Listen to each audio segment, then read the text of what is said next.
Hello and welcome my dear student. बेटे, आपका चल रहा है क्लास 10th कॉमर्स यानी कि वाणिज्य का रिवीजन। और आज की इस रिवीजन क्लास में, कह सकते हैं सुपर फास्ट रिवीजन क्लास में, हम करने वाले हैं एक चैप्टर जिसका नाम है नस्तीकरण। अंग्रेजी में इस चैप्टर को बोला जाता है बेटा क्या? फाइलिंग। इंपॉर्टेंट चैप्टर है नस्तीकरण। फाइलिंग एक इंपॉर्टेंट चैप्टर है। एग्जाम से इस चैप्टर के अंदर प्रश्न हमेशा पूछे जाते हैं। आज की इस क्लास में हम क्या करेंगे उसका डिस्कस करेंगे। उसके अलावा जैसे मैं हमेशा बताता हूं कि अगर आप भी हमारी लाइव क्लास और फ्री पीडीएफ लेना चाहते हैं बेटा, तो हमारे व्हाट्सएप ग्रुप से जुड़ सकते हैं। नंबर व्हाट्सएप ग्रुप का नीचे स्क्रीन पर आ रहा है बेटा, आप यहां पर देख सकते हो 9555159995। तो चलिएगा स्टार्ट करते हैं आज की अपनी क्लास। और अपनी इस क्लास के अंदर आज हम क्या क्या पढ़ेंगे, पहले उन टॉपिक को डिस्कस करेंगे, उसके बाद इस क्लास के अंदर एक एक टॉपिक को हम एक्सप्लेन करेंगे। तो पहला टॉपिक आज जो हम पढ़ने वाले हैं बेटा वो वही रहेगा कि नस्तीकरण क्या होता है। क्लास फिर से वही केवल 20 मिनट की क्लास होगी। कोशिश करेंगे 20 मिनट के अंदर कंप्लीट चैप्टर के इंपॉर्टेंट जो भी क्वेश्चन एग्जाम के अंदर पूछे जा चुके हैं उन सभी क्वेश्चंस को आपको कराया जाए। तो पहला चैप्टर है, टॉपिक है नस्तीकरण क्या होता है। उसके अलावा नस्तीकरण के अंतर्गत कितनी तरह की नस्तीकरण की प्रणालियां हो सकती हैं, उन प्रणाली की बात करेंगे।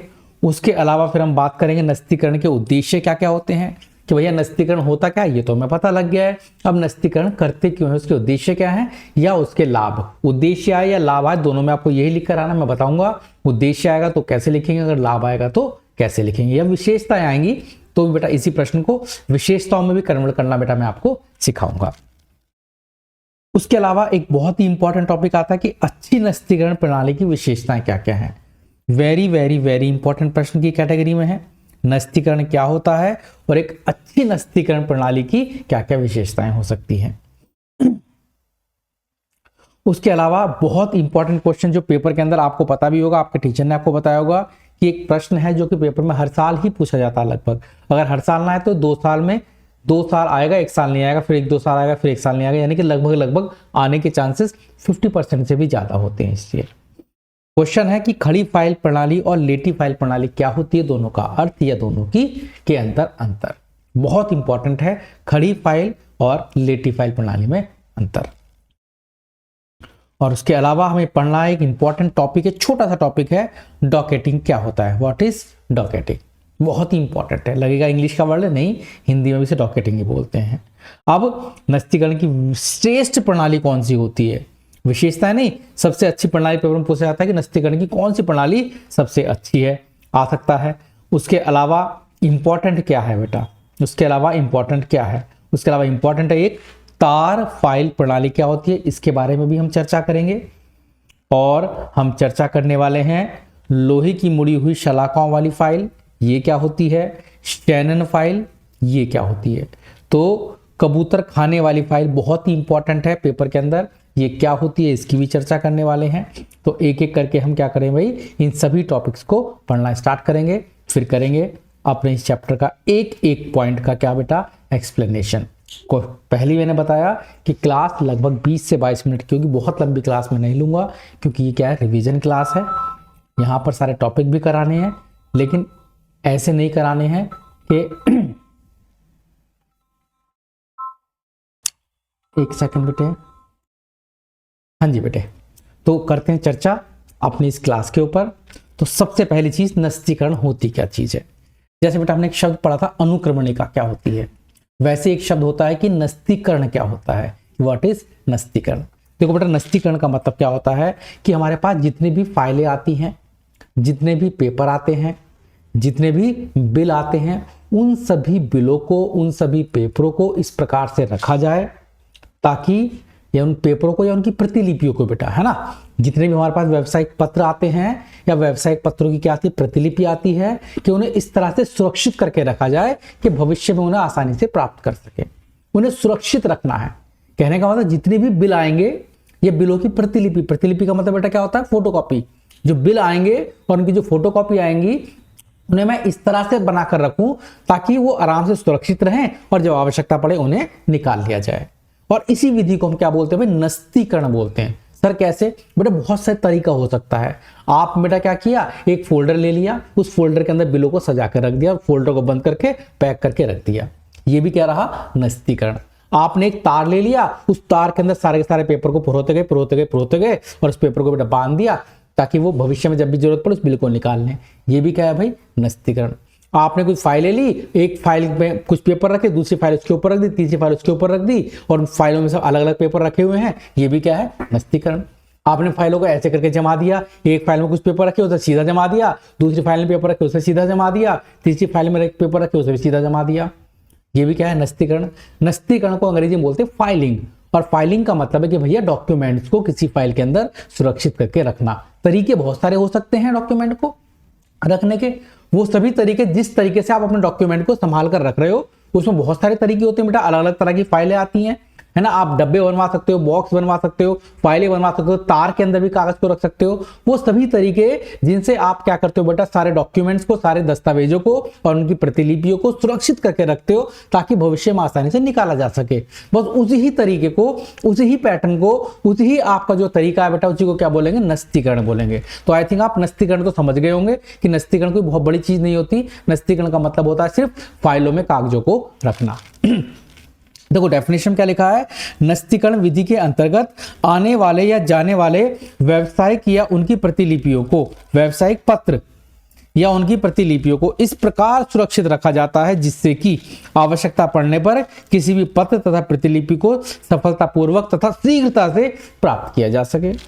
बस अब बारी आती है नस्तीकरण के उद्देश्य क्या है, भाई हम नस्तीकरण क्यों कर रहे हैं। देखो सीधी सी बात है, मुझे ये पता लगे नस्तीकरण का मतलब होता है कागजों को और उनकी फोटोकॉपी यानी कि प्रतिलिपियों को सुरक्षित करके रखना। ये तो नस्तीकरण हो गया। अब हम ये क्यों करके रख रहे हैं भाई, सीधी सी बात है, हम नस्तीकरण क्यों कर रहे हैं, ताकि पत्रों को आसानी से खोजा जा सके। ऐसा ना वो खो जाए, खोना और खोजने में अंतर है ना बेटा। अगर मैं पत्रों को संभाल के नहीं रखूंगा तो खो जाएंगे, और पत्रों को मैं संभाल कर रखूंगा तो आसानी से मैं उन्हें खोज सकता हूं। तो सीधी सी बात है, आसानी से दोबारा प्राप्त किया जा सके। पत्रों की सुरक्षा, अब नस्तीकरण क्यों करते हैं, ताकि पत्र एक तो आसानी से हमें मिल जाए, दूसरा वो सुरक्षित रहे, फटे ना। भाई फाइलों में क्यों रख रहे हैं, ताकि वो फटे ना, चोरी ना हो, इधर उधर ना गिरे। तीसरा, समय की बचत होगी। अगर मैं नस्तीकरण नहीं करूंगा बेटा, जितने मुझे पत्र मिलेंगे लोगों से वो सारे, बेटा यहाँ पर पत्र घर के पत्र की बात नहीं चल रही है, या महिला पुरुष के पत्रों की बात नहीं चल रही है। यहाँ कौन से पत्र की बात चल रही है, यहाँ पत्रों की बात चल रही है बेटा, व्यावसायिक पत्र। व्यावसायिक मतलब जो एक व्यवसाय को दूसरे व्यवसाय से प्राप्त होते रहते हैं बेटा, बिल वगैरह। तो इसमें समय की बचत होती है। पत्रों की प्रतिलिपियों को गवाही या प्रमाण के रूप में प्रयोग कर सकते हैं बेटा, है ना। मान लो आपको कोई सामान भेजा है या कोई सामान आया है तो उसका प्रमाण होते हैं ना बेटा, बिल, उनका प्रयोग कर सकते हो। सरकार को जरूरी सूचना भेजने के लिए सरकार के, बताओ कितने रुपए का माल खरीदा आपने, उसका जीएसटी दिया कि नहीं दिया, जीएसटी चुकाया कि नहीं चुकाया, तो आप जीएसटी का बिल दिखा दोगे। वो बिल कब दिखा पाओगे, जब आप उसे सुरक्षित करके रखोगे। तो कहने का मतलब ये हुआ कि कुल मिलाकर नस्तीकरण का उद्देश्य क्या है, पत्रों को आसानी से खोज सके, पत्रों को सुरक्षित रखा जा सके, पत्रों को अपने समय की बचत की जा सके और धन की बचत की जा सके बेटा। जितना ढूंढने में समय लगाओगे तो धन भी लगेगा और समय भी लगेगा, है ना। पत्रों को गवाही या प्रमाण के रूप में सुरक्षित रखा जा सके, या सरकार को आवश्यकता पड़ने पर सूचना भेजने में सहायता की जा सके। ये सब क्या रहे बेटा, ये सब रहे क्या, नस्तीकरण के उद्देश्य या नस्तीकरण के लाभ या नस्तीकरण का महत्व। उद्देश्य है, लाभ है, महत्व है, कुछ और नहीं लिख कर आना बेटा। जो मेरा उद्देश्य है वही तो मेरा लाभ होगा, और जो मेरा लाभ है वही तो मेरा क्या होगा, महत्व होगा। बच्चे इसमें घबराते हैं क्योंकि बुक में चारों चीजें अलग अलग दी होती हैं। फिर कहते हैं सर सब में सेम सेम लग रहा है, क्या लिखे, अरे सेम ही तो है भाई। मेरा उद्देश्य क्या है, पत्रों को बचाकर रखना, उसका लाभ क्या होगा, पत्र बचे रहेंगे। उसका महत्व क्या है, पत्र बचे रहेंगे। उद्देश्य पत्रों को बचाना है, लाभ उसका पत्र बच गए, तो दोनों ही की बात तो हुई। अब अच्छी नस्तीकरण प्रणाली की विशेषता क्या क्या होनी चाहिए, भाई आपको बनाकर लिख कर आनी है, लेकिन फिर भी मैं बताऊंगा अच्छी नस्तीकरण प्रणाली है तो उसमें क्या क्या विशेषताएं होनी चाहिए। पहली, प्रणाली बड़ी सरल होनी चाहिए। सरल का मतलब आप पत्रों ऐसा नहीं बेटा कि तरोड़ मरोड़ के घुमा फिरा के पत्रों को पहले मोड़ना है, 5 बार मोड़ना है, 7 बार मोड़ना है, तब पत्रों को अंदर लगाना है, नहीं भाई।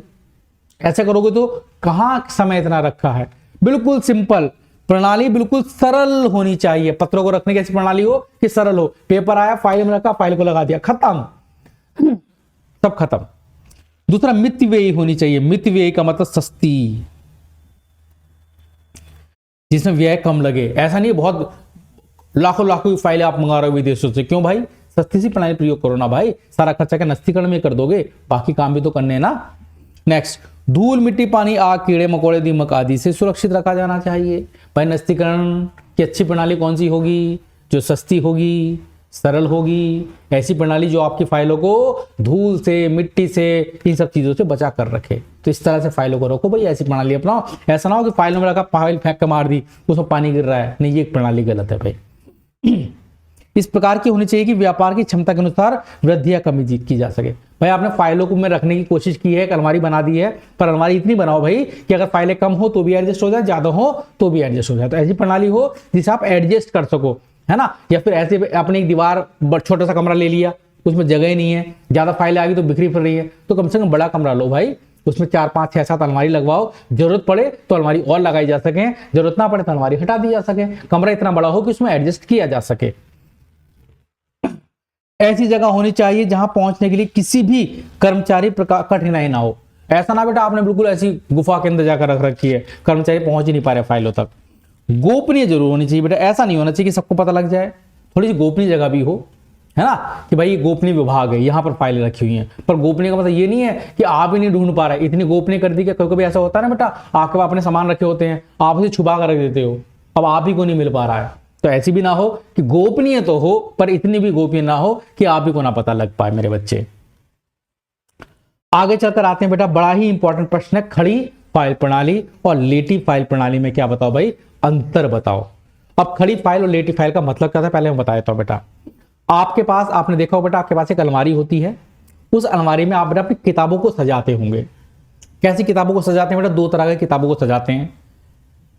अगर आपके पास बहुत ज्यादा किताबें तो आप एक किताब रखोगे, उसके ऊपर दूसरी किताब रख दोगे, फिर तीसरी किताब रख दोगे, फिर चौथी किताब। अलमारी में ऐसे रखते हैं बेटा, एक किताब के ऊपर दूसरी, फिर तीसरी, फिर चौथी, फिर पांचवी, छठी, इसे हम बोलते हैं। ऐसे ही आप अगर फाइलें रख दो, एक फाइल के ऊपर दूसरी फाइल, फिर तीसरी फाइल, फिर चौथी फाइल, फिर पांचवी फाइल, इसे हम बोलते हैं लेटी फाइल प्रणाली।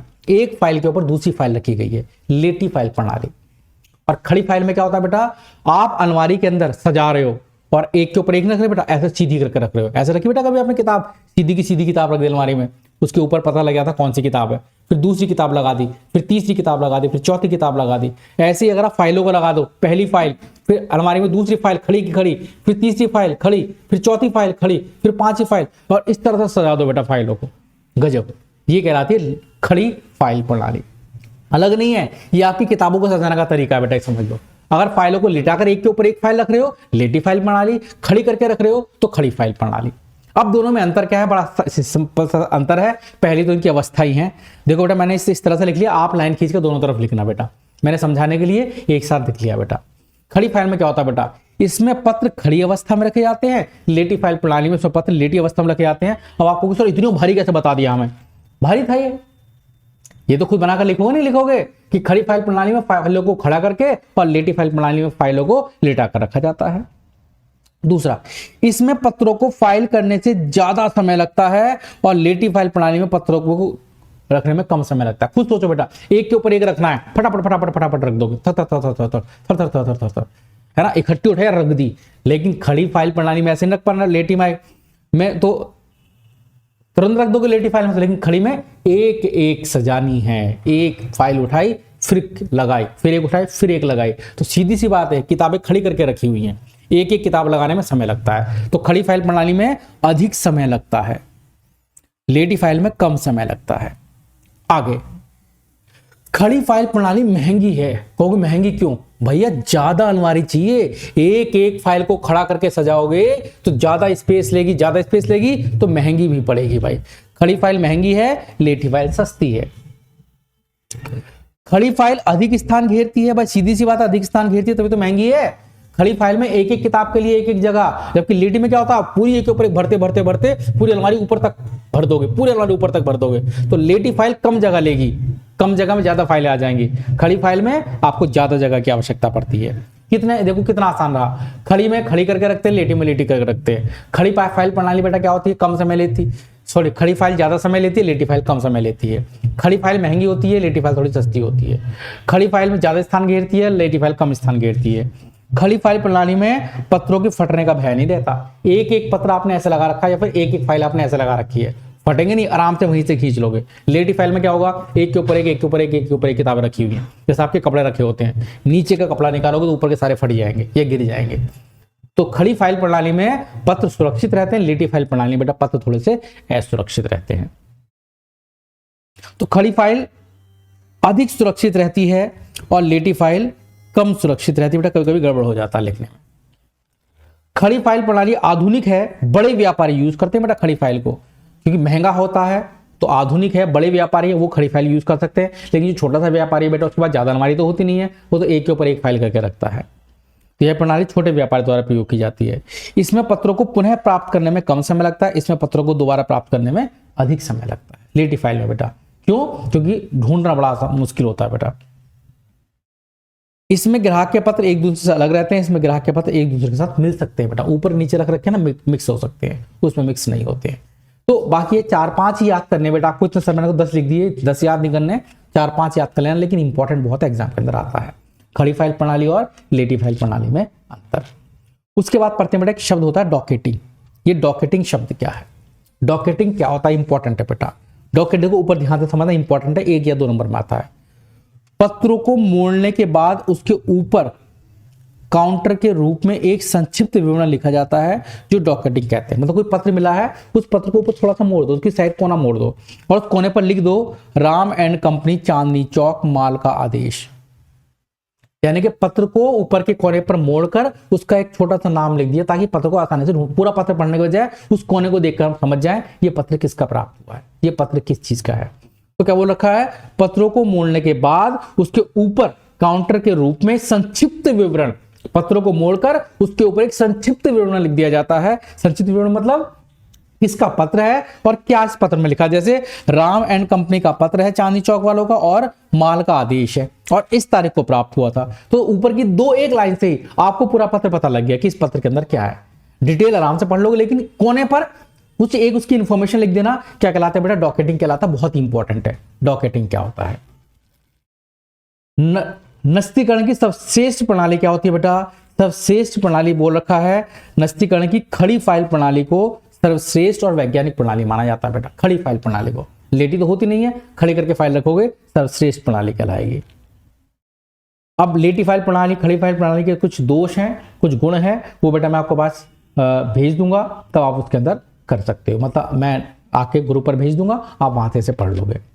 अब तार फाइल प्रणाली क्या होती है, तार फाइल प्रणाली नस्तीकरण की सबसे सस्ती, सरल तथा प्राचीन प्रणाली। कोई हमसे कहे कि नस्तीकरण की सबसे प्राचीन प्रणाली बताओ या सबसे सस्ती प्रणाली बताओ, सस्ती और प्राचीन जो पहले से चली आ रही है बेटा, वो तार फाइल प्रणाली होती है। तार में क्या होता है बेटा, एक लकड़ी का गट्टू होता है, उसके ऊपर एक तार लगा होता है, उस तार को मोड़ दिया जाता है ऐसे। अब उसके अंदर क्या किया हमने, एक पेपर लिया, फिर रोया और अंदर को ऐसे डाल दिया, है ना, या खड़ा तार ही समझ लो। उस तार के अंदर बेटा क्या किया, पत्र डालते चलेगा है ना, छेद करके डालते चले जाते हैं बेटा। उसमें क्या बोलते हैं बेटा, तार फाइल प्रणाली। ये सस्ती होती है, छोटे व्यापारी प्रयोग करते हैं। सबसे प्राचीन पहले समय में यही चला करती थी। फाइल फोल्डर नहीं होते थे, तार वाली फाइल हुआ करती थी। बोल रखा है तार फाइल प्रणाली सबसे सस्ती, इसमें कुछ करना ही नहीं है, कोई फाइल तो लानी नहीं है, सरल और प्राचीन पद्धति है। इसमें एक मोटे तार का प्रयोग किया जाता है, जिसका ऊपर का सिरा नोकीला और मुड़ा हुआ होता है। इसके निचले सिरे पर एक लकड़ी का गोल या चकोर टुकड़ा लगा होता है। मतलब लकड़ी का गट्टू लिया, एक फ्लैट जो रक्षा के नीचे, उस पर एक तार लगा दिया, तो तार को हल्का सा मोड़ दिया ताकि फाइल पेपर निकले ना, उसमें पेपर डाला और डालते चले गए बेटा। तो इसे हम क्या बोलते हैं बेटा, इसे हम बोलते हैं तार फाइल प्रणाली। इंपॉर्टेंट पेपर के अंदर आएगा तार फाइल प्रणाली क्या होती है, इसकी विशेषताएं बताओ। सस्ती होती है, सरल होती है, छोटे व्यापारी प्रयोग कर सकते हैं, आसानी से समय कम लेती है, स्थान कम घेरती है ना, पैसे की कम समय लगता है और श्रम भी कम लगता है, मेहनत भी कम लगती है। पर इसके अवगुण क्या है, इसमें फाइलें फट जाती हैं, पेपर फट जाते हैं, खो जाते हैं, है ना, सुरक्षित नहीं है, गोपनीय नहीं है ये फाइल। लोहे की मुड़ी हुई सलाखा वाली फाइल, इसमें मतलब फाइलों के अंदर बेटा सलाखा लगी होती है। आपने देखा होगा बेटा, फाइल खोलो, उसमें 2 डंडे लगे होते हैं, उसमें छेद करके पेपर को रख देते हैं बेटा। एक बटन होता है दबाकर, वो सलाखा खुल जाती है, उसमें तुमने क्या किया, पेपर डाला, उसे बंद कर दिया। ऐसे आपने बेटा फाइलें देखी होंगी स्कूल के अंदर अपने, कभी जाना बेटा। लोहे की मुड़ी हुई सलाखों वाली फाइल, यह मोटे गत्ते की फाइल होती है, इसमें बीच में मुड़ी हुई होती है। इसमें कुछ दूरी पर 2 लोहे की खोखली सलाखाएं लगी होती हैं। मतलब आजकल तो तार चलते हैं बेटा, वो तार टाइप के, है ना। तार का मतलब एक स्प्रिंग टाइप का होता है, वो स्प्रिंग खुल जाता है, उसमें तार डालते हो और बंद कर देते हो। लोहे की खुली हुई सलाखाएं होती हैं, इन सलाखाओं के पास एक लीवर लगा होता है जिसे दबाने से सलाखाएं खुल जाती है, बंद हो जाती है। आपने ऐसी फाइल देखी हो कि नहीं देखी तो दुकान पर जाना, भैया लोहे की सलाखा वाली फाइल दे दो, 5-10 रुपए की आती है, उसे देख लेना, फिर तो आप उसे बना बनाकर खुद भी लिख सकते हो। इंपॉर्टेंट है ये भी। शैनन फाइल, अब ये थोड़ा समझ लो। शैनन फाइल लेटी हुई फाइल प्रणाली का उत्तम प्रणाली शैनन फाइल होती है। इस फाइल के अंतर्गत एक दराजदार अलमारी का प्रयोग किया जाता है। इस अलमारी में 4 से 24 दराज वाले खाने होते हैं। प्रत्येक दराज के आगे एक बंद होती है तथा उसमें बाहर दीवार पर एक छोटा सा टीन का फ्रेम लगा होता है जिसमें सूची पत्र लगा होता है। दराज के भीतर की ओर तलों पर सीधी कीलें निकली होती हैं जिन पर 2 मुड़ी हुई सलाखाएं होती है। इन सलाखाओं को लीवर दबाकर उठाया जाता है। देखो कहने का मतलब क्या होता है, सलाखों वाली फाइल के अंदर या शैनन फाइल के अंदर एक बॉक्स टाइप का होगा, में छोटे छोटे डब्बे होंगे। इस डब्बों के अंदर बेटा लीवर पिनें लगी होती हैं, मतलब 2 तार लगे होते हैं, उसमें जाकर आप फाइलों को रख देते हो और उसे बंद कर देते हो। इतना इंपॉर्टेंट नहीं है, लेकिन हाँ हल्का सा इसमें पढ़ लेना। अब इंपॉर्टेंट क्या है सर, इंपॉर्टेंट है कबूतर खाने वाली फाइल। बिल्कुल शैनन फाइल की तरह से होती है बेटा। कबूतर खाने वाली फाइल क्या होती है बेटा, आप एक लकड़ी की दराज बनवाते हो, उसमें आप कबूतर खाने बनवा देते हो। कबूतर खाने कैसे, छोटे छोटे से रैक बनवा देते हो। रैक ऐसा लगता है कबूतर रखने की जगह है बेटा वो, इसलिए उसे कबूतर खाना बोलते हैं। आपने एक रैक बनवाया, उस रैक के अंदर बेटा क्या किया, लगभग 24, लगभग नहीं फिक्स 24 कबूतर खाने वाली फाइल को पिंजन होल प्रणाली भी कहते हैं। यह प्रणाली अत्यंत प्राचीन है। इसका प्रयोग छोटे या मध्यम वर्ग के व्यापारी द्वारा किया जाता है। नस्तीकरण की इस प्रणाली में एक लकड़ी की अलमारी का प्रयोग किया जाता है। अलमारी के अंदर 24 छोटे छोटे खाने बने होते हैं, इसलिए इसे कबूतर खाने वाली फाइल भी कहा जाता है। प्रत्येक खाने पर एक वर्ण वाला एक अक्षर लिखा होता है। जैसे एक पर लिखा होगा ए, इस खाने के अंदर ए नाम के पत्र रखेंगे। एक पर लिखा होगा बी, इसमें बी नाम के पत्र रखेंगे। ठीक है, और कुल मिलाकर ए से लेकर W तक कितने पृष्ठ हुए बेटा, 23 अक्षर हो गए। तो 23 खाने तो ए वाले शब्द के लिए, बी वाले शब्द के लिए, 23 शब्द के लिए, और एक आखिरी खाना XYZ, एक खाना इसके लिए होता है बेटा। XYZ पर कम नाम होते हैं तो XYZ का एक ही खाना बना देते हैं बेटा। तो कुल मिलाकर 24 खाने होते हैं किसके अंदर, किसी भी कबूतर खाने वाली फाइल के अंदर। पेपर में प्रश्न आता है कि कबूतर खाने वाली फाइल में कुल मिलाकर कितने खाने होते हैं, 24 खाने होते हैं। बहुत ही इंपॉर्टेंट प्रश्न है, वेरी वेरी वेरी इंपॉर्टेंट प्रश्न। तो इस तरह से बेटा आपके इस चैप्टर का रिवीजन, जो कि मैंने कहा था बेटा आज मैं थोड़ा फास्ट कराऊंगा, आराम से नहीं करा रहा हूं बेटा। कुछ बच्चे जिन्हें बिल्कुल नहीं आता उन्हें हो सकता है कुछ समझ में ना आया हो, लेकिन जिन्हें आता था उनका ये रिवीजन हो गया कि इस चैप्टर में क्या क्या चीजें पढ़नी है। इसके नोट्स मैं आपके व्हाट्सएप ग्रुप पर भेज दूंगा। तब तक के लिए जय हिंद, जय भारत। मिलते हैं नेक्स्ट क्लास के नेक्स्ट रिवीजन के अंदर।